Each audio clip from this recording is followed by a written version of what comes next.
নবাব আলী আমজাদ খানের ইতিহাস ঐতিহ্যের সাক্ষী প্রায় 200 থেকে 300 বছর আগের পুরনো একটি স্থাপনা। তিনি 19 শতকে কুলাউড়া রবির বাজারে একটি দৃষ্টিনন্দন রূপ সাজিয়েছিলেন। এই বাড়িটি আজও তিনার ঐতিহ্য বহন করে চলেছে। এর পরবর্তীতে তিনার বংশধররা জমিদারি প্রতিষ্ঠা করেন। ও সম্পর্কে আজকের পুরা ভিডিও আপনারা দেখুকা।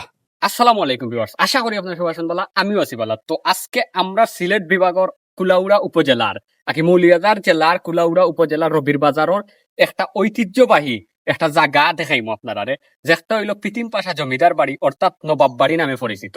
আর এই জায়গাত মনে করো আলী আমজদর যে একটা আছে নানি তারার ফ্যামিলির কিছু ঐতিহ্য ইতিহাস ধরিয়া রাখা হয়েছে। তো আজকের ভিডিওর মাঝে আমি সম্পূর্ণ তারার বাড়ি সম্পর্কে দেখাইমু এবং তারার বাড়ির সৌন্দর্য ইতিহাস সম্পর্কে আপনারা জানাইমু। তো ভিউয়ার্স, বিশেষ করে এই বাড়িটি মূলত 35 একর জমির উপরে অবস্থিত হয়েছে। আর এই বাড়িটা মূলত রক্ষণাবেক্ষণ করেন ও বাড়ি জমিদার বাড়ি রাখি উত্তরসূরি যারা আছেন তারা। মূলত মুঘল সম্রাট আকবরের আমলে ইরান থেকে আগত সাকি সালামত খান বংশ দ্বারা শুরু করেন। এই জায়গার নবাবরা মূলত আসলা শিয়া মতাবলম্বী। বিশেষ করিয়া এই জায়গাত আবার আপনারা পাইলিবে একটা সুন্দর মসজিদ, অর্থাৎ এগুলো সাদা মসজিদ নামে পরিচিত। তো আমি কিছু ইতিহাস কাটাই, সম্পূর্ণ ইতিহাস আমার জানা নাই, আর না আপনারা আমি হইলাম মনে। আর ইটাত আসলে তারার ফ্যামিলির সব মানুষ আর কি তা হইন এই জায়গা। কারণ হইলো এই জায়গাত মনে করো একটা ঐতিহ্য রাখছেন, একটা দর্শনীয় স্থান হিসাবে রাখছেন। তো তারা আসলে কোনো পর্যটকরে কিছু করেন না। তো আমরা চাইমু সবসময় ভালো ব্যবহার করতাম, আর কি সুন্দর মতো থাকতাম, সুন্দর মতো করতাম।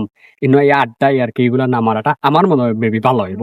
কারণ হইলো যেহেতু আমরা একটা জায়গা পাইছি, এই জায়গার আর কি ও যে যেটারে হয় নাকি নিয়ম কানুন আমরা মানিয়া চলতাম। এই জায়গাত আইতাম আমরা অবশ্যই সৌন্দর্য উপভোগ করতাম। যদি আমরা সৌন্দর্য উপভোগ করা তাইয়া নষ্টামি করি, বাদ জিনিস করি, এগুলা তারার কাছেও ভাল লাগতো না। তখন তারা কিতা করবা, এই জায়গাটা হয়তো বন্ধ করলেও পারবা। তো তারা এগুলো করেন না, কারণ তারা সবরে কইন যাইয়া ঘুরাও সমস্যা নাই, তবে জুড়ে চিল্লাইব না, জুড়ে মারছিও না। পাশাপাশি মসজিদ আছে, নবাব বাড়ি আছে। আর আরেকটা জিনিস আপনারা দেখাই, ইনো আছে বড় একটা দিঘি। আর আরেকটা সুন্দর ভিউ পয়েন্ট হইল গিয়া ওই দহকার একটা গাছ রে।